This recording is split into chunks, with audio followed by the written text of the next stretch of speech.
Welcome to Telangana వెలుగు. నేను మీ రాజు. ప్రస్తుతం మనతో పాటు త్రిపురనేని చిట్టి గారు ఉన్నారు. చిట్టి గారు, పవన్ కళ్యాణ్ గారు చూసుకున్నట్టయితే మొన్న జనసేన ఆవిర్భావ దినోత్సవ సందర్భంగా సనాతన ధర్మం గురించి ఎక్కువగా మాట్లాడారు. తర్వాత హిందీ భాష గురించి మాట్లాడడం అనేది జరిగింది. So first of all Hindi భాష పక్కన పెడితే సనాతన ధర్మం వైపు అంటే మరో యోగిగా పవన్ కళ్యాణ్ ని బీజేపీ ప్రొటెక్ట్ చేస్తుందా, లేకపోతే పవన్ కళ్యాణ్ గారి నైజం అదే అనుకోవచ్చా? ఎట్లా చూడొచ్చు? పవన్ కళ్యాణ్ నిలకడ లేని మనిషి అమ్మా. నిలకడ లేనోడు ఎప్పటికప్పుడు కలిసి ఎప్పటికప్పుడు ఏది వస్తే అది మాట్లాడే బాబు. ఇప్పుడు అతనికి సనాతన ధర్మానికి సంబంధం ఉంది. వాడు ఆ వేషం వేశాడు, సినిమాలో వేషం వేసాడు. ఇప్పుడు తనే ఎన్ని మాట్లాడాడు? అసలు ఈ దేశంలో హిందూ మత కలువల కారణమే హిందువులు అని మాట్లాడాడు. మా నాన్న దీపారాధనలో సిగరెట్ అంటించుకుంటాడు అన్నాడు. నేను క్రిస్టియన్ అబ్బా మతం పుచ్చుకున్నాను బ్యాప్టిజం అన్నాడు. నా పిల్లలు నేను క్రిస్టియన్ అమ్మాయిని పెళ్లి చేసుకున్నాను అన్నాడు. ఒకటా రెండు ఎన్ని మాట్లాడాడు? సనాతన ధర్మంలో 3 పెళ్లిళ్ళు లేవు. సనాతన ధర్మంలో ఏంటి, పెళ్లి అయినాక ఒకసారి పెళ్లి అయినాక కష్టమో నష్టమో జీవితాంతం ఉండాల్సింది తప్పితే 3 పెళ్లిళ్ళు 2 పెళ్లిళ్ళు ఉండవు. నువ్వు 3 పెళ్లిళ్ళు సనాతన ధర్మం అయితే 3 పెళ్లి ఎక్కడ చేసుకున్నావు? ప్లస్ సనాతన ధర్మంలో మరో మతస్థులను పెళ్లి చేసుకుంటూ ఉండదు. నువ్వు అది సనాతనం ఎందుకు అంటున్నాడు? వాడు అక్కడ ఢిల్లీలో బీజేపీకి సంఖలో చేరటానికి. ఎందుకంటే ఇప్పుడు చంద్రబాబు ఎక్కడ నొక్కుతాడో ఎప్పుడు తొక్కుతాడో తెలియదు. చంద్రబాబు తన కొడుకును ప్రమోట్ చేసుకునే ప్రోగ్రామ్ లో వెళ్తున్నాడు. వెళ్తూ చంద్రబాబు మనాడు అడ్డు రాంతకాలం ఇప్పుడు పవన్ కళ్యాణ్ నోటితోటి అనిపిస్తాడు 15 ఏళ్ళు చంద్రబాబు, 15 ఏళ్ళు చంద్రబాబు అండ్ నువ్వేంటి ఇంకా 15 ఏళ్ళు చంద్రబాబు పక్కన తొక్కలాగే ఉంటావా? పవన్ కళ్యాణ్ చంద్రబాబు అయిపోయాడు, రేపు లోకేష్ కనిపిస్తున్నావు అడుగుతావా? నీ స్థాయి ఏంటి? నీ ఏమనుకున్నావు? పార్టీ పెట్టింది ఎందుకు? చంద్రబాబుకు తోకగా బడ్జెట్ చేయడానిక? చంద్రబాబు ఇచ్చే మూటలు తీసుకుంటానిక? ప్రజలు ఇవన్నీ అడుగుతున్నారు. ప్రజలు ఇవన్నీ ఏమిటో నీ స్టాండ్ ఏంటి? నువ్వు 12 ఏళ్లలో పవన్ కళ్యాణ్ ఆవిడ 2014లో పార్టీ పెడితే ఇప్పటిదాకా ఒక్క విషయమైనా మాట్లాడిన మాట కట్టుబడి ఉన్నాడు. ఒక్క విషయం కాకపోతే ఒక్క విషయం. ఏ విషయం ఇవాళ మాట్లాడతాడు, రేపు మాట్లాడతాడు, రేపు దాన్నే ఖండిస్తూ ఎల్లుండే ఇవాళ హిందీని గురించి మాట్లాడతాడు. హిందీని తనే ఖండించాడు. తనే హిందీ రుద్దుతారా మా మీద? మేము తెలుగు వాళ్ళం, మా భాష మాకు ఉంది, తొక్కుతారా మీరు? హిందీని మా మీద రుద్దుతారా అని ఆవేశంగా జుట్టు ఎగరేసుకుంటూ తల ఇలా ఎగరేసుకుంటూ మాట్లాడారు. మరి ఇవాళ హిందూ ఉంటే తప్పేమిటి అంటాడు. ఒక నాయకుడు అన్న తర్వాత ఒక ప్రజానాయకుడు ఒక పార్టీ పార్టీ అన్నాక ఒక నాయకుడికి ఒక సిద్ధాంతం ఉండాలి, ఒక విధానం ఉండాలి. కష్టమో నష్టమో ఈ సిద్ధాంతం కట్టుబడి ఉన్నాడు అని అనుకోవాలి. నువ్వు ఏ సిద్ధాంతము కట్టుబడి ఉండవు, ఏ మాటకి కట్టుబడి ఉండవు. నువ్వు తిట్టని వాళ్ళు లేరు. చంద్రబాబు తిట్టావు, లోకేష్ని తిట్టావు, మోడీని తిట్టావు, బీజేపీని తిట్టావు, తెలుగుదేశం అంచు చూస్తానన్నావు, ఇన్ని వాగావు. మళ్ళీ వాళ్ళ జై చంద్రబాబు అంటావు, జై మోడీ అంటావు. అసలు మనిషిలో ఒక నిలకడ ఎక్కడిది? ఒక సిద్ధాంతం ఎక్కడిది? అదేమంటే మార్పు రాకూడదా అంటే మార్పు రావాలి. మార్పు అనేది ఇది మార్పు కాదు. పూటకు ఒక మాట మాట్లాడటం మార్పు కాదు. అది నాయకత్వ లక్షణాలు కాదు. అది ఒక సిద్ధాంతం.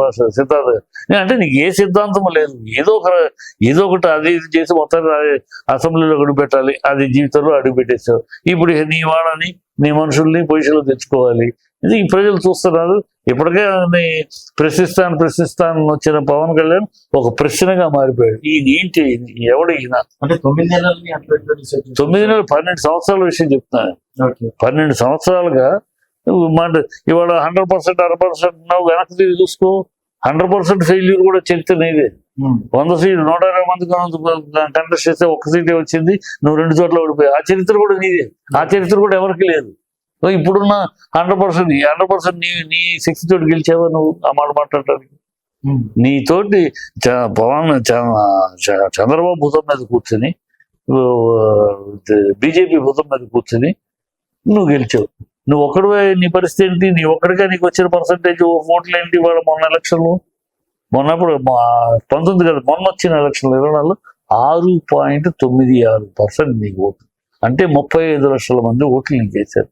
ఇది 5 కోట్ల ఆంధ్రలో నీకు పడిన ఓట్లు 35-36 లక్షల ఓట్లు. నువ్వేంటి చించానని మాట్లాడతావు? ఏమో నువ్వు ఒంటరిగా ఇప్పటికీ నువ్వు ఒంటరిగా దమ్ము లేదు. ఇప్పటికీ నువ్వు ఒంటరిగా వెళ్ళలేవు. ఒంటరిగా అంటే నీకు 0, ఒంటరిగా వెళ్తే బీజేపీ 0, ఒంటరిగా వెళ్తే తెలుగుదేశం 0.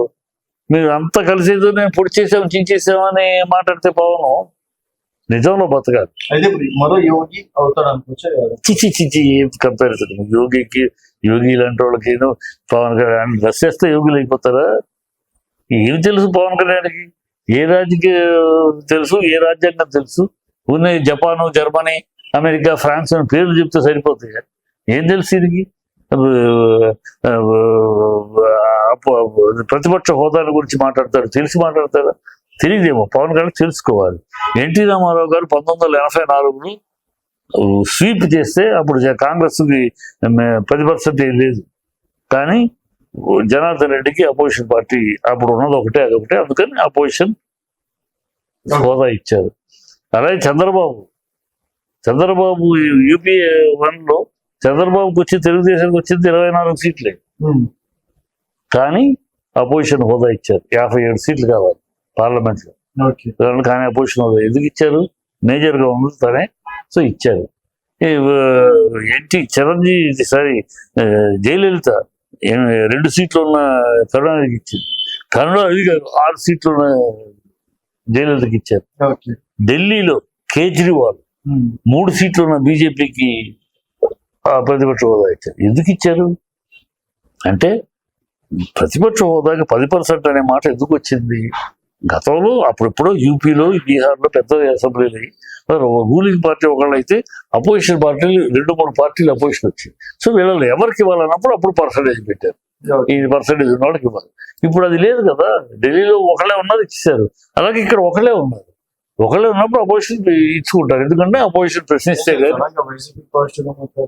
వైసీపీ పార్టీ నిజం మాట్లాడుతున్నా. నువ్వు ఇవ్వాల్సింది ఎందుకు ప్రతిపక్ష హోదా ఇవ్వాలి? ఇస్తే నీకు ఎంత టైం ఇస్తారో అతనికి ఎంత టైం ఇస్తారు. అప్పుడు ప్రశ్న వాళ్ళు అడగటము, మీరు అడగటము, మీరు సమాధానం చెప్పడం ప్రజలకి అసెంబ్లీ అందుకు. అసెంబ్లీ ఎందుకు? నిజాయితీ కోసం మాట అసెంబ్లీ ఎందుకు? మిమ్మల్ని మీరు తిట్టుకుంటానికి మేము ఒకటి కాదు. ప్రశ్నలు ప్రజల తరపున అపోజిషన్ ఉంటేనే మాట్లాడుతుంది. మీరు దానికి వాళ్ళు తప్పు చెప్తే దాని తప్పునో ఇంకోటి మీరు క్లారిటీ ఇస్తారు, అది ప్రజలకు తెలుస్తుంది. ఓకే ఇదేంటని. అందుకు అసెంబ్లీలో ప్రతిపక్షం అనేది ఉండాలి. మీరు ప్రతిపక్ష హోదా ఇవ్వము కానీ నువ్వు రా అంటే చూస్తున్నాగా నిన్న అసెంబ్లీలో అపోజిషన్ ఎవరు ఇచ్చినా కూర్చోమంటున్నారు, మైకులు కట్ చేస్తారు. అదే చెయ్యాలని మీరు. జగన్ వచ్చినా కూడా ఆ మైకులు కట్ చేద్దాం, ఈ జబర్దస్త్ కామెడీ షో చేద్దామని అచ్చెన్నాయుడు అన్నాడు కదా, ఒక్కరోజైనా ఆయన రావాలి, ఆ టైంలో ఆడాడు మీరు సీట్లో కూర్చో. అది ఈ సునకానందం ఇలాంటి చిల్లర కామెడీల కోసం కోరుకుంటున్నారు తప్పితే వాళ్ళు నిజంగా ఒక ప్రజాస్వామ్యంగా ప్రతిపక్షం ఉండి మాట్లాడాలి.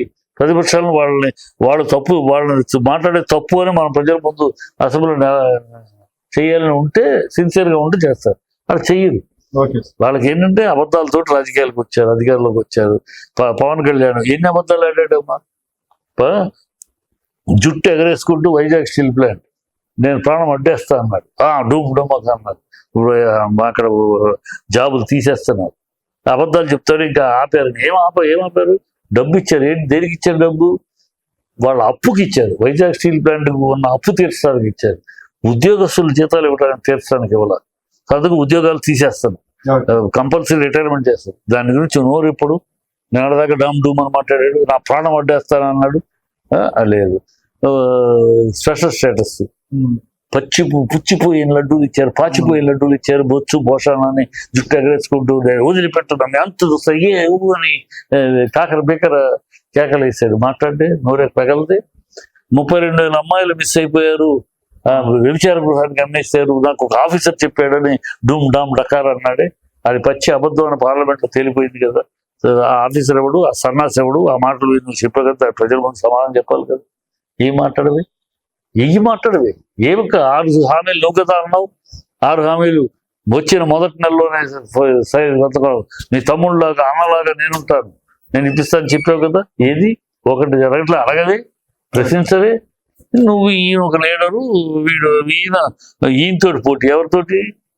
రోగి ఆదిత్యనాథ్ పోటీ. డ్రెస్ వేస్తే కాషాయం వేస్తే యోగి ఆదిత్యనాథ్ అయిపోతాడు. పెద్దతనం ఈయనకి పోలికేంటమ్మా, పిచ్చి పోలికలు. Thank you so much. So ఇది చిట్టి గారితో స్పెషల్ చాట్ మనం చూస్తాం. మళ్ళీ చూస్తూనే ఉన్నట్టు తెలంగాణ.